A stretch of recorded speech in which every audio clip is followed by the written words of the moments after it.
Choco Mucho at Akari nagpakitang gilas sa PVL, Rondina at Cub, inspirasyon sa kanilang mga team. Hindi naging madali ang laban para sa parehong Choco Mucho Flying Titans at Akari Chargers sa PVL All-Filipino Conference, ngunit ipinamalas nila ang lakas, tapang at determinasyon sa kani-kanilang tagumpay.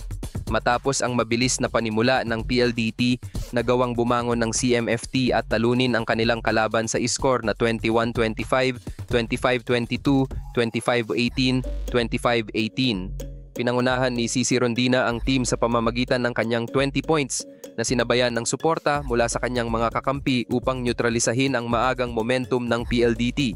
Nag-adjust kami sa blocking at floor defense kaya naging mas maganda ang laro namin sa second set, ani Head Coach Dante. Sinabi ko sa team na kung tayo ang magdidikta ng tempo, tayo ang mananalo. Sa kabila ng pagkawala ni Tolentino, nagpakita ng mas matibay na depensa at maayos na passing ang Flying Titans.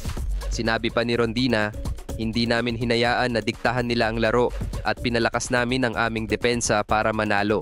Nanguna rin sina Dindin 16 points isa molde at Cherry Nu nagtig 12 points para sa balanseng atake ng Choco Mucho. Sa kabilang banda, bagamat nagpakitang gilas si Savvy Davison ng PLDT na may 27 points, hindi ito sapat upang mapanatili ang kanilang momentum. Ang panalong ito ay nag-angat sa Choco Mucho sa solo 4th place 5-3, papalapit sa top 3 teams na Petro Gads, Signal at Creamline. Samantala, nagpakita rin ng di matatawarang tapang ang Akari Chargers sa kanilang laban kontra NX LED. Sa kabila ng pagkasugat ni Team Captain Michelle Cub dahil sa neck injury noong second set, nagawang makabangon ng Akari at nanalo sa score na 21-25, 25-20, 26-24, 25-18. Bagamat natakot ang team sa nangyari kay Cub, naging inspirasyon ito para sa kanila. Mas kinuhanan namin ng lakas ng loob si Ate Mitch, ani Ivy Lacsina, na nagtala ng 17 points. Sinundan siya ni na Elisoyud at Faith Nisperos na may tig 15 points. Sa pagkawala ni Cub, si Camille Cal ang pumuno sa playmaking duties at nagtapos na may 12 excellent sets at 6 points. Samantala, ibinalita ng courtside reporter na maayos na ang kondisyon ni Cub at walang naramdamang matinding pananakit. Sa panalong ito, umangat ang Akari sa record na 4-4, nananatiling buhay ang kanilang pag-asa sa playoffs.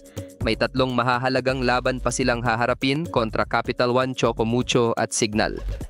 Ang mga panalong ito ng Choco Mucho at Akari ay patunay na hindi lang pisikal na lakas ang kailangan sa volleyball, kundi pati na rin ang puso at inspirasyon. Para kay Rondina at Cobb, ang kanilang dedikasyon sa laro ay naging pundasyon ng tagumpay na nagbigay sa kanila ng lakas upang bumangon at manalo.